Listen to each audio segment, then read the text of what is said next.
Well, let's join now Lord David Owen, Britain's former foreign minister. He's live with us in London. Thank you for being with us. The departure of Gaddafi is being celebrated and cheered around the world, not just by the Libyans, but by Western governments too. Is there good reason for the West to celebrate its own role in this? Yes, I think celebrate is probably not the right word, but to be quietly confident that we did the right thing. It would have been an outrage, in my view, if we had literally stood idly by and watched Benghazi being overrun by Gaddafi forces, and in my view there would have been a huge loss of life. So I think it was right, and I argued for it for many weeks before it was eventually done, to introduce a no-fly zone and tilt the balance of fighting on the ground. You did, in favour of the liberation forces. You did, and your position has been relatively clear in this regard for a while. But where we end up now, and I don't want to sort of discuss with you whether Gaddafi's obliteration of Benghazi would actually have happened despite his threats or not. I mean, a lot of people believe that it might not have done. But let's just talk about what has transpired from this activity and the increasing belief in what they call the responsibility to protect now, and the idea that Libya has given the West a model for controlling and I don't know how you would put it. I don't want to be too pejorative about this. You might say help, some might say interfere in other countries where events are going on. Where does one draw that line? Is there not moral hazard involved in the governments at the UN deciding when and where they can now interfere in other countries? I don't think so. I think that in this particular case we went through due process. It took a long time. There was a big debate. The Arab League asked the United Nations to intervene. It was well known that Russia and China are against Israeli intervention and have to be persuaded. They were persuaded.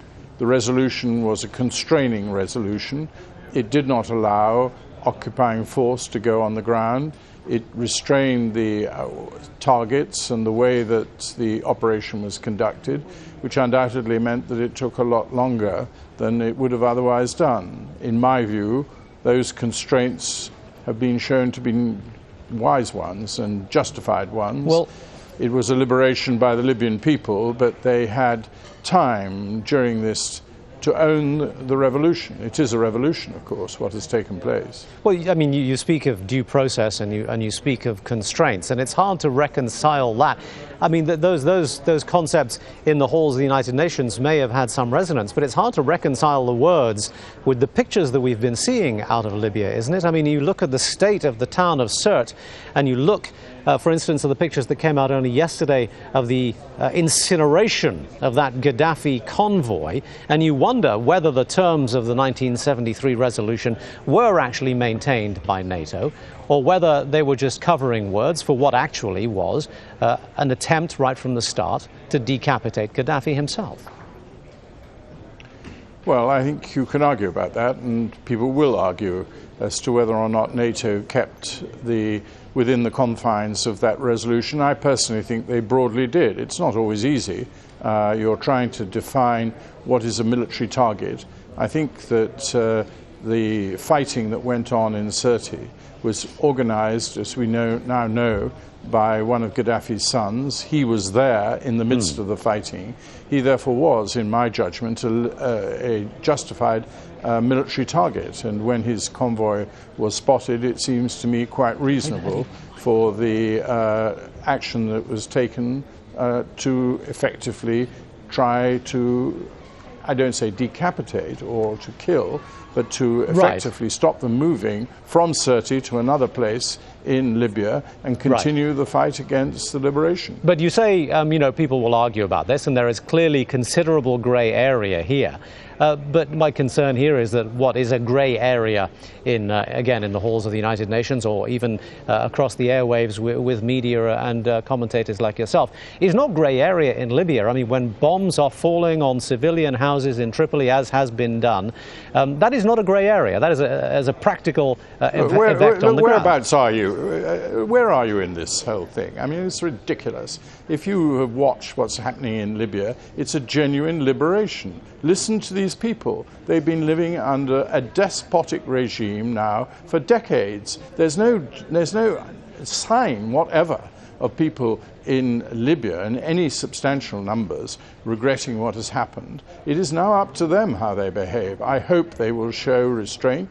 I hope they will show reconciliation. That may be the case, but the question I'm asking you is there a limit on the amount of what is often called collateral damage that we should be willing to accept when carrying out operations like this, whatever the motive for them? Well, unfortunately, despots usually have to be forced out by force, so you get this situation. I think it could have gone on for years. To some extent, it has gone on for years. The people in Libya have been repressed. There have been no freedoms. There has been a grotesque loss of life. There has been beating up. The most appalling physical hardship has been inflicted in prisons and elsewhere. They don't come much worse than Libya, and yet you somehow seem to think we should just accept that there was some other mechanism of getting rid of the existing despotic regime. I don't see it. The Libyan people rose up. That was spontaneous. They continued the fight. They lost many of their own people in fighting. They didn't have very much equipment or anything else. Was it wrong then for the world to try to tilt the balance in their favor? I don't think so. And anyhow, you're going to have to face this whole dilemma again in what's happening in Syria. And that will be a different discussion for a different day. Lord Owen in London, thank you.